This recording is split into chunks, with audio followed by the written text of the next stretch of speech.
Olá, vestibulandos, eu me chamo Célio, sou coordenador pedagógico da Oficina do Estudante e hoje estou aqui para comentar a primeira fase da prova da FUVEST 2012. Em linhas gerais, nós podemos dizer que a prova da FUVEST manteve o padrão de anos anteriores. É bem verdade que matemática foi considerada muito trabalhosa e difícil pelos estudantes, mas não é a primeira vez que isso acontece em se tratando de primeira fase de FUVEST.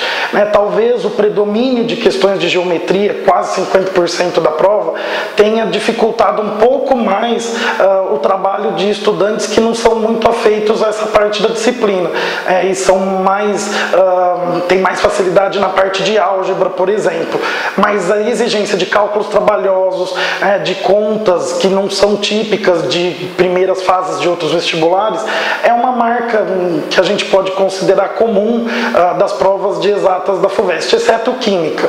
Física também manteve a tradição de outros anos, com questões que exigiam cálculos e conceitos ao mesmo tempo, com o predomínio de questões de mecânica. Já as questões de língua portuguesa cobraram praticamente toda a lista de leitura obrigatória, algumas questões bastante interessantes de literatura comparada, que dificultavam a resolução por parte daqueles alunos que só estudaram através de resumos ou só assistiram aulas sobre os livros. E tem que lembrar também que nós tivemos poucas questões de gramática normativa, que já também era uma tradição de anos anteriores. A FUVEST deixa para cobrar essas questões mais numa segunda fase, mas questões interpretativas de alto nível e muito inteligentes, que exigiam do aluno uma habilidade leitora um pouco acima da média, se a gente compara, por exemplo, com as provas do Enem ou mesmo da VUNESP. A prova de História voltou ao padrão, com predomínio de questões de História do Brasil. No ano passado a gente teve predomínio de questões de História geral, mas o vocabulário continua rebuscado, continua a dificultar a vida do estudante que sabe História, mas acaba não entendendo exatamente o que a alternativa quer dizer por conta de termos que não são do cotidiano dos alunos que estão fazendo vestibular. A prova de Geografia foi uma prova que é bastante abrangente, com muitos elementos gráficos, em que o vestibulando mediamente preparado não deve ter encontrado dificuldade.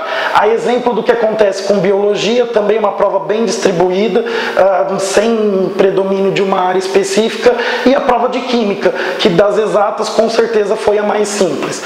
O caso de Inglês, a presença de elementos gráficos facilitou a vida de alunos com vocabulário mais reduzido com relação ao idioma. Um diferencial é que as questões interdisciplinares não vieram agrupadas em um único bloco, mas vieram dissolvidas junto com as questões mais tradicionais das diferentes disciplinas. Nesse caso, ficaram um pouco mais simples do que as do ano anterior. Acompanhe a cobertura de todos os vestibulares pelo nosso site e eu volto para conversar com vocês sobre as segundas fases. Bons estudos e até a próxima!